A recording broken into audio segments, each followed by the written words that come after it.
Salam alaikum wa rahmatullahi wa barakatuh. Nous consacrerons cette séance à expliquer notre leçon d'aujourd'hui, c'est l'organisation et traitement de données numéro 2, toujours dans le même manuel, le petit matheux, la classe de la CM2, c'est la 5e année de l'enseignement primaire. Maintenant, passons à la page 84 de notre leçon. Commençons par le tableau suivant. Je complète le tableau suivant. Sport préféré par des élèves des deux classes.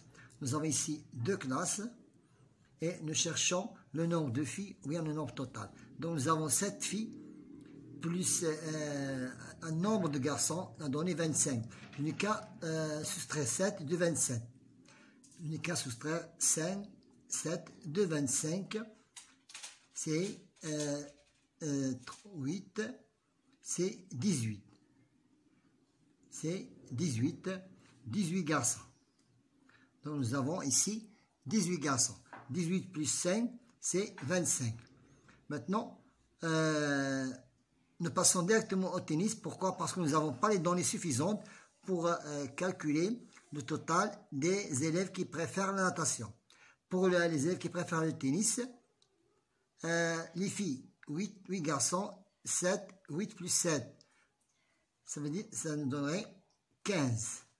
Maintenant, pour trouver le total des nombres qui préfèrent la natation, je n'ai qu'à additionner 25 plus 15. Je n'ai qu'à faire 60 moins 25 plus 15 est égal à 20. 20, c'est le nombre total des garçons et des filles qui préfèrent la natation. Maintenant, pour le nombre total, pour le nombre de filles qui préfèrent, pour le nombre total des filles qui préfèrent le football, la natation et le tennis, je n'ai qu'à soustraire 32 de 60, c'est 30. Donc, je n'ai qu'à soustraire 60 moins 30 m'a donné 30. C'est 30 élèves en total qui préfèrent les sports suivants, football, natation et tennis. 7 plus 8, c'est 15. 30 moins 15, c'est 30 moins 15 est égal à 15. Donc, le nombre de filles qui préfèrent la natation, c'est 15. 20 moins 15 est égal à 5. 20 moins 15 est égal à 5. 5, c'est le nombre de garçons. 5, c'est le nombre de garçons qui préfèrent la natation. Voilà, on a terminé de compléter le tableau des sports préférés pour les élèves des deux classes. Quel est le nombre total des élèves de ces deux classes? C'est 60. Le nombre total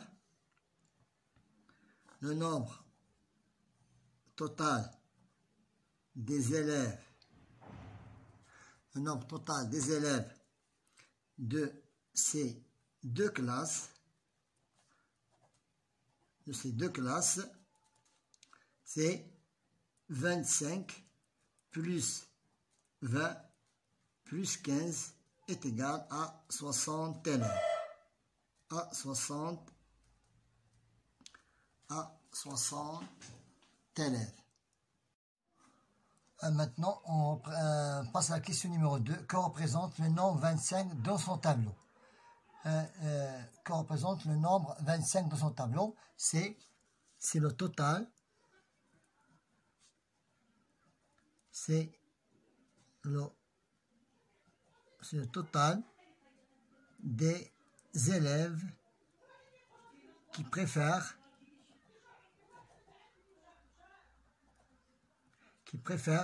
le football, filles plus garçons, filles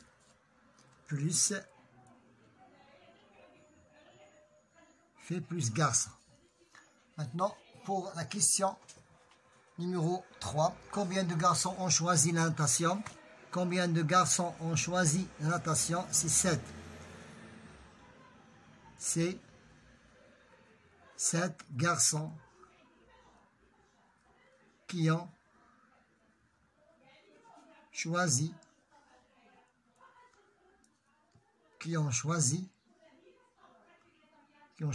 la natation. La natation. Maintenant, pour la question numéro 2, j'entoure le diagramme en bas qui représente les données du tableau suivant. Nous avons de couleurs bleu, vert, orange, jaune et rouge et le nombre d'élèves. Chaque nombre d'élèves est représenté par une couleur. Maintenant, pour le nombre d'élèves qui sont en bleu, sont 20. Donc voilà, c'est 20 garçons. Voilà, ici 20. Pour le nombre d'élèves qui représentent la couleur verte, c'est 4. C'est 4. Donc voilà, c'est 4. Et pour le nombre d'élèves qui représentent la couleur orange, c'est 16. Voilà, c'est 16. 16. Et pour les jaunes, c'est 6. Voilà, c'est 6. 6. Et pour le rouge, c'est 8. Voilà, on a trouvé le diagramme, c'est X. C'est X, c'est le diagramme X. Donc, c'est le diagramme X. Voilà, nous devons entourer le diagramme X qui représente le tableau. Donc, c'est le diagramme X. C'est le diagramme X qui représente ce tableau des élèves d'une école. Passons maintenant à la question numéro 3. Le diagramme en barre suivant montre le nombre des élèves lus par le nombre de livres lus par 4 classes. Classe C1, C2, C3 et C4. Ici pour la classe C1, c'est 5 livres. Pour la classe C2, c'est 12 livres. Pour la classe C3, c'est 10 livres. Et pour la classe C1, C4, c'est 2 livres. Quelle est la classe qui a lu le plus grand nombre de livres? C'est la classe C2. C'est la classe C2. Il a lu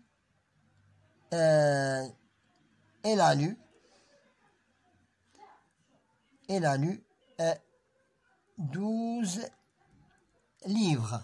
Maintenant, pour la question suivante, de nombre, d'après le tableau, bien d'après le diagramme, de combien de livres la classe qui a lu le plus grand nombre, c'est la classe C2. C2 a lu 12 livres. Le plus grand nombre de livres lus en équivalent par le moins de livres, c'est la classe C4. C'est la classe C4, il a lu 2 livres. Maintenant, qu'il a dépassant de quoi? Donc, j'en ai qu'à soustraire 2 de 12. C'est la différence de 10 livres. Donc, de combien de livres la classe a lu le plus de livres dépasse-t-il? Elle dépasse la classe C2 dépasse la classe C4 de 10 livres. De 10 livres. Maintenant, pour l'exercice suivant. Donc, j'utilise le tableau et je complète le diagramme circulaire correspondant. Donc, nous avons ici les dépenses. Donc, chaque mois, il y a une dépense du loyer, de la nourriture, de scolarité des enfants et d'autres dépenses. La plus grande dépense est de 3500. La plus grande dépense, c'est 3500. C'est 108 degrés. Voilà, c'est 108 degrés. C'est nourriture. C'est la nourriture. C'est la nourriture. Maintenant, pour la deuxième dépense, c'est 3000, c'est le loyer. C'est le loyer. Était de 3500, c'est de 3500 dirhams. Et pour le loyer, c'est 3000 dirhams. Maintenant, pour la moyenne dépense, c'est 72. Je n'ai qu'à chercher autre dépense. C'est autre dépense. C'est autre dépense de combien? De 2000 dirhams. Et pour la dernière dépense, c'est la scolarité des enfants. C'est la scolarité des enfants. C'est scolarité des enfants de 1500 dirhams. Voilà, on a terminé notre séance d'aujourd'hui qui était très intéressante et qui concerne l'organisation et traitement des données. Bon courage.